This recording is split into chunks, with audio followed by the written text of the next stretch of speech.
It's very intense, you know, it's a really intense story. It's, an interesting backdrop for film. It was clear that there was a basis for a movie here, a very twisted movie. Wow, this is art imitating life.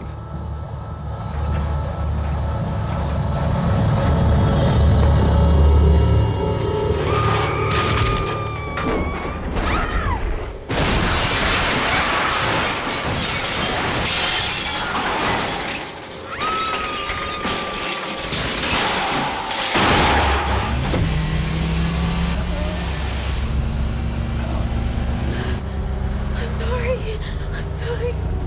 It wasn't my fault. You should have watched where you were going. As you know, it's based on a true story that happened in 2001 in Fort Worth, Texas, where a woman is driving home and after a night of partying, going out to like a nightclub, she's kind of high, she did some ecstasy, we think, and she hits a homeless guy. And rather than taking him to the emergency room, put him in her garage, where during 3 days he bled to death.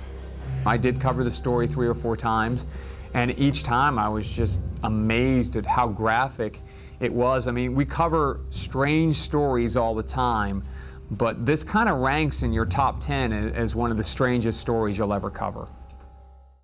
The first time I read Stuck, I was very shocked by the subject matter. I didn't know about the real story. I didn't know about Shantae Mallard, this is based on the real girl.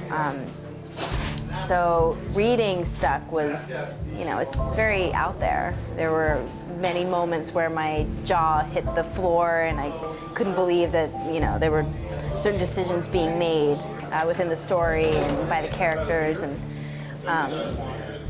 then once I found out that it was based on a real story, it made it even more intense for me, that, even more unbelievable that somebody, could act the way that my character Brandy acts, and that something like this even happened in the first place. Nobody had ever heard of a story like this. You really couldn't make it up. It's something that had to happen to be believable. But even now, people think that it was made up. A few people who don't know the story saying like, this couldn't possibly happen. People wouldn't react like this. But it's totally true. I mean, the core of the story is total truth.